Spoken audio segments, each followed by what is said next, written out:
Thanks for staying with us. You're still watching Standpoint. And just before that break, we're looking at matters arising from the postponement of the state election, which was meant to hold today, 11th of March, and has now been postponed to next Saturday, 18th of March.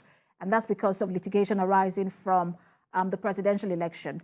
We still have with us a lawyer and a former second vice president of the NBA, Bondo Bani. He joins us via Zoom. We have analyst Benga Olorunpomi, who is also joining us via Zoom, as well as another lawyer who is joining us in the studio, Lainka Daniels. Thank you all for staying with us. Just before that break, Mr. Obani was speaking as to the conduct of the presidential election and all of these issues arising, and he doesn't seem to be pleased with INEC. But let me get your thoughts on some of the issues Mr. Obani raised. Yeah, well, like I said, I'll give them 70. They've not done badly, except for the hiccups there. But the part I also have issues. Benga said 9 over 10, which is 90%. Is that too high? Even 70, given the 70, high for INEC? Any 70 is A. 70 still falls in A. He has done 90 by 10. I am doing 70. Any score, when you have 70 in any grade, that is still A. So more like I still giving that, and A minus and B plus and B minus. But I just I'm asking you because look, people who really feel like INEC has not done well in these elections also have their reasons for saying that. Yeah. But can we say that look, INEC, it was really actually 90 over 100 or 9 over 10? I can say 9 over 10 because I expected more. That's the reason why I'm not patting them. I expected more. And also, I will not say that they have not done well. That's the reason why I'm doing 70. For instance, you had moved election from 11 to 18. Number of people fixed their engagement for 18th of March, knowing fully well that your calendar says election will be 11th. There are marriages that are cancelled today. There are events, people traveled to cast their vote today. And by the time they look at the time this announcement came, but people were already in, President Buhari had already gone to Daura. In fact, there are a number of states, Kaduna and some other states, maybe a few states, they had moved sensitive materials to different places. And then you came up with this announcement.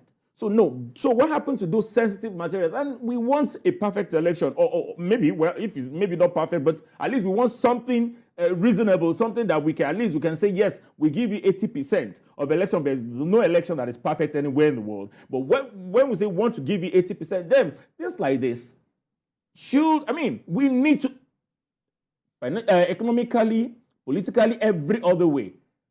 This 1 week is a lot to so many people. A lot has happened.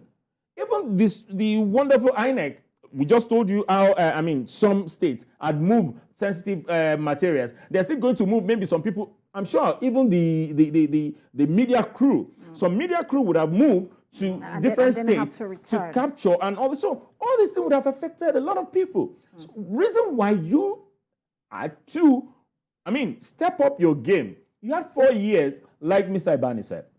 I agree. I totally agree. But my own point is, you must have done everything. You must have worked wonderfully well. Put all resources in place to get your, project or your job delivered. And anything, that line is very key. It can happen anywhere. It can happen to anybody. And that is the reason why I'm not going to act INEC and say they have not done well. But what I'm saying is they can do better than what they are giving us today. They had ample time. Yes, they've been progressing. Now we have beavers. Tomorrow I want a better, a seamless election, maybe by 2027, as in something better for us. So now if you have that in mind, all these hiccups that we've been having, the number of things that have been repeated that we had in the past elections. That we continue to have even today, like issues around logistics. So work harder. One wonders why logistics is still a problem. That, we can have a better election.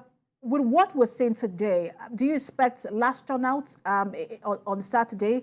Could this lead to voter apathy?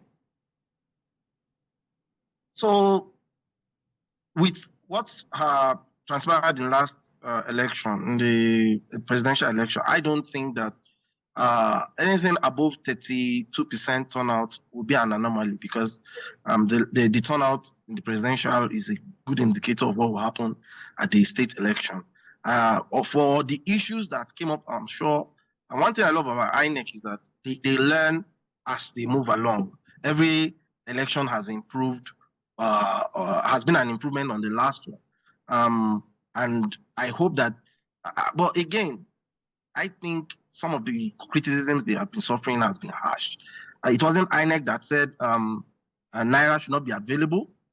It wasn't INEC that took the National Road Transport Workers in Lagos to court that they shouldn't provide service to INEC because it was Labour Party that did that. It wasn't INEC that took itself to court and delayed made it such that a pronouncement of the court had to be what would have allowed INEC to reconfigure the machines. So INEC has been dealing with the hand they've been dealt, and they've been dealing with it as well as I believe they can. If we are going to criticize, I think we should always put it in context. People are asking for perfect elections. In America, they've enjoyed democracy for 200 years.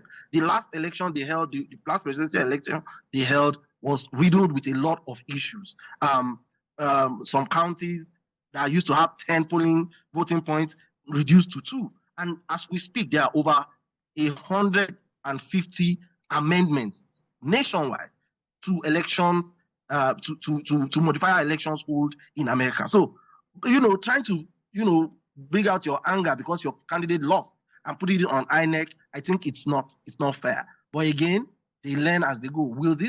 Do I expect the next election to be better organized than the last one? Absolutely. Because INEC, they always learn as they move along. All right, so a lot of lessons to learn, but I want to move away from INEC and now focus on the gubernatorial election. Let me bring in Mr. Obani. We saw, and everyone continues to speak to that. I think Benga also mentioned it earlier, a shift in the electoral map during the presidential election. What do you expect the voting pattern to look like for the gubernatorial election? Are we likely to see a repeat of what happened during the presidential election? Or you think that the dynamics will be totally different? Because people say that, look, governorship elections are usually very local. Yeah, you are very correct. It's very local. There are some states, obviously, that will be yearning for a change of the kind of leadership that have been in power for many years. And that's like my state, Abia, one political party has held the state hostage for over 20-something years, and there is no reciprocal improvement in terms of other human or infrastructural development. So people are yearning for change in that state. I also know some few states, that may likely also probably change the kind of leadership that have occupied their various states over time and all that. So it's really local. The dynamics may be a bit quite, different. But let me also say, with the national National Assembly election, I understand that INEC transmitted the result of that online, real life. And that was why when my friend was mentioning some of the governors who lost their position and all that, those ones, there were no issues because it was done, INEC complied with their own even electoral guideline. But when it comes to issue of presidency, I don't know whether it was in that particular place that most of them lost their password and all that. But at the end of the day, INEC is expected to improve in this general election, the one that is coming up on the 18th. And the chairman himself has made some promises. Look, that there's going to be an improvement, especially in transmitting the result electronically from the polling unit. It's very, very important that that is done because we don't need a situation where you begin to pursue people. And we're now going back to 2011 election that took place under 2010 Electoral Act, where everything was done manual. Remember that it took almost 3 days for the presidential result to be declared. Whereas in Osun, I think a night or less than 24 hours, everyone knew who was the governor of Osun State and others. So that's the kind of improvement we want, which the Electoral Act has reflected in 2022 Act. And we wanted INEC also to catch up with the level of improvement we have done with our act, with now physical application of the law, but it fell short. But we believe that with the next elections and all that, there will be, a very smart move on the part of INEC to correct some of the anomalies that took place in the previous election. And that is the truth. Let me bring conversation back to you, Mr. Olayinka Daniels. We saw, I think it was Mega who mentioned earlier that, look, APC for the first time narrowly lost Lagos. We saw Kaduna also being taken by, I think that was the PDP. The president also lost his state. And it's not just within the APC alone. We also saw PDP also losing some states as well. We saw a shift. Is that likely also going to play out, especially in states like Lagos? Delta is a really strong battleground today because the introduction of the deputy Senate president into the race, people say, look, that has also changed things. The incumbent governor is not running. He now has a successor, someone who he believes is a successor, rather. In some states like the Rivers, people believe it's also a battleground state. There is Adamawa also being a battleground state, and that's a state where you're seeing a woman for the first time being running for governorship position. How do you expect? Yes, absolutely, a couple of them. How do you expect things to actually play out? Well, like I'm sure we all agree that politics is local. Yeah. So what we need to take note of during the presidential election, there was a movement, there was an agitation, and there's some group of people wanted a particular candidate. And all over, we could see that in display. Now, we are back to local. Now, there are candidates that they will first check, what have you delivered? Do you deserve to be a governor? Now, that movement now, don't forget, it was about the presidency. To an extent, maybe in few states, it may still work, but in most of the other states that we saw the shift, I do not see that happening. What I see happening now, everybody comes back, and even those people that voted for a particular candidate. In a place like Lagos, you see that happening because people feel like, look, there are two sides of the coin. People are saying, for example, that movement you're talking about was actually about the presidency. Yes. People came together and said, we want to so-and-so person. And so it might not trickle down to the state elections. Others are saying, look, they might also, some people might also, ride on that and use that to also win the election. Do you think that at this point people are like, look, we have done the part that we wanted to do. We don't care for these other parts? Well, it may not be the election as usual we used to see in Lagos that we know where it will go. Maybe a little bit of, pinch of change here and there. And people will say, oh, it's not as usual, so you need to work. Now, how do I come to this? Before this presidential election, before Lagos was taken over, the candidate of a particular party was really known in Lagos. But immediately that movement happened, immediately they saw that, wow, so we can win Lagos. Then that particular candidate capitalized on that. Then it went around, started campaigning, and those other people, some people were still joining. But now we need to understand that some people did not come out to vote in Lagos during the presidential election. There were also issues among some political parties, factions. They were angry in that same election. Now, all that we put in place, all those political parties will have to put their house in order because they are seeing what happened. And by that time, those people that did not vote during the presidential election will surely come out. And some of this wonderful group that we are talking about, because I was an observer, and the truth is, I was out there, and I can tell you that you could still count number of youths that came out to vote. Maybe the few ones that they were showing on social media, they were making noise everywhere, but I can tell you that number of them were playing balls on the road. I would even go, why are you not voting? Please, we don't have time for all those where they know who is going to win. These are still the people we are talking about. So now, coming back to that, number of them will not still vote. And number of them will still vote for different parties because now this is not that candidate they are looking at. And number of them also, with the anger of the movement, the answer, whatever, they still want to insist on that. We don't want to know whether this person is capable or not. So you can't rule it out. You will have that. But I can tell you that it's local. All parties will come back to the drawing board and they will do their work, and we're going to get more votes. Write it. You will see the result of Lagos. I don't see any shift in Lagos as to governorship. I do not see it. Yeah, it may be tight, may not be the usual way of getting results in Lagos, because now, in the days of writing results is over. We have beavers now. So you don't just go to some Baba something or some woman somewhere and write out. You think that the APC will be able to retain Lagos? Well, I can say that with all sense of responsibility, I can give them 70. They will retain Lagos. APC will retain Lagos. All right. So I would take I would hold you by that word. We will come back. We'll definitely come back and do this analysis. I've never failed. Anyone I say I've never failed. Okay, don't worry, maybe I'll just get your result from every state. All right. Let me bring in Benga. How do you also see this panning out? Because we're seeing a lot of alliances in different states. In Nasarawa, we understand that the Labour Party is now aligning with the PDP. I think that also happened in Rivers as well, where Labour Party is aligning with PDP. Oshu, and then we'll see in some states Labour Party and majorly is Labour Party aligning with some other parties. Labour Party is also aligning with some, some APC states. How do you expect these alignments? What do you think would come out of these alignments? Let me also bring in Kano, where it looks more like it's a battle and contention between two big wigs, and not even necessarily their candidates, because their candidates look like they've been lost in this election. We talk about Kwankwaso, and then we talk about Ganduje, who is the current governor. How do you expect some of these alliances and some of these big wigs in this particular state, issues around that to play out?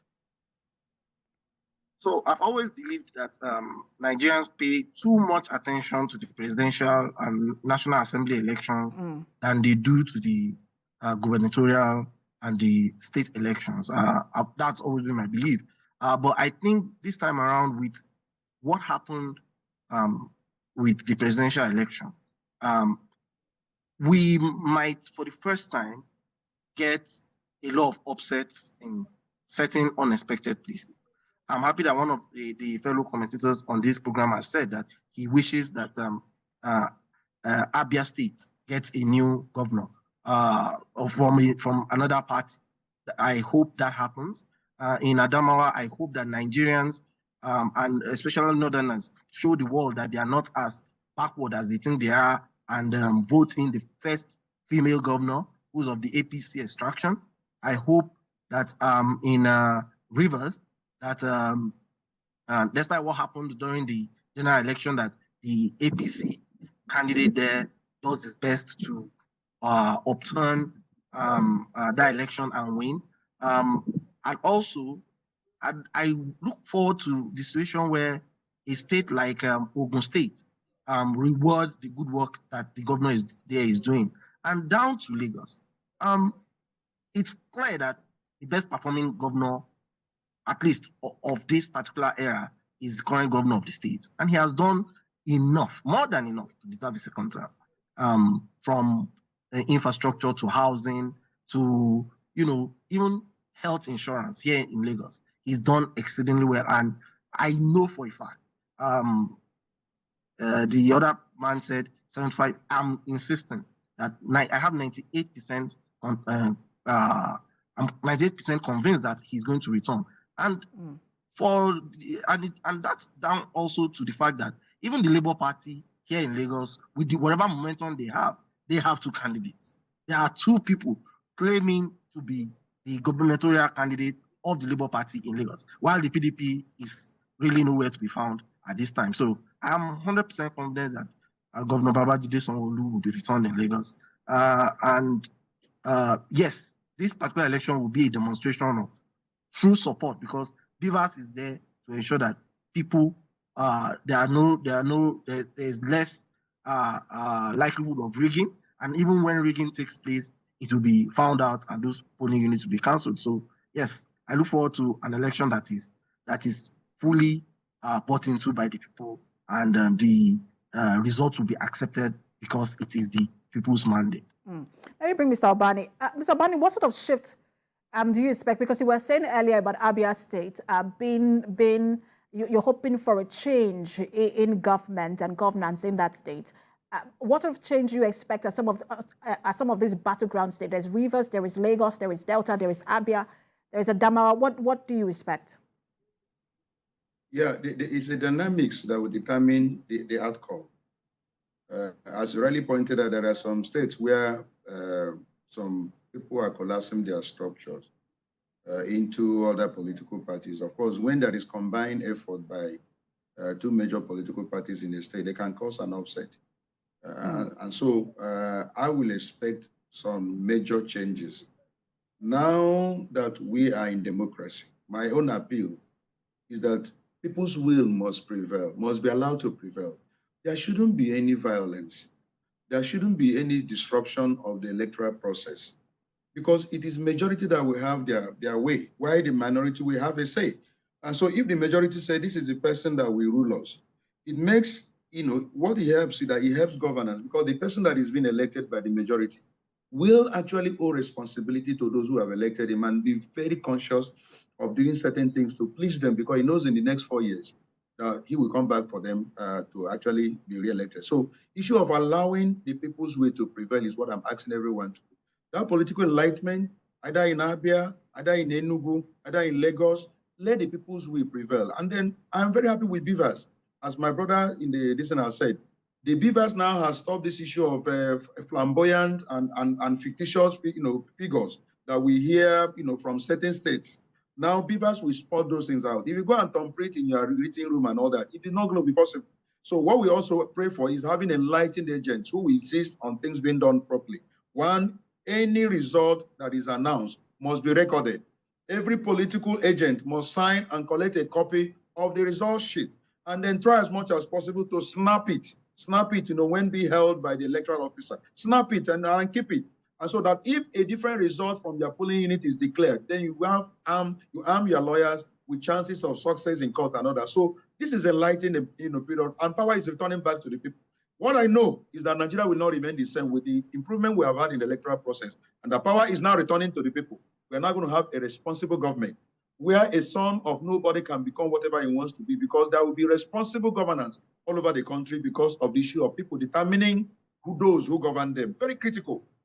When people are elected by majority, they owe you responsibility. But when they force themselves through rigging in order to come to power, they owe you no responsibility. That's why they do anything with impunity. But now we're seeing most of them now running helter-skelter in order to do the right thing. In my own state, a governor has to promote civil servants 2 days to election. And for 8 years, we were in power, he never promoted any person. So all of them are running helter-skelter because they know the power has been restored to the people. So I am very happy with the improvement in the electoral process, but let people's will be allowed. Don't fight. Don't go and use gun. Don't disrupt the system. Allow peaceful election. It is about leadership.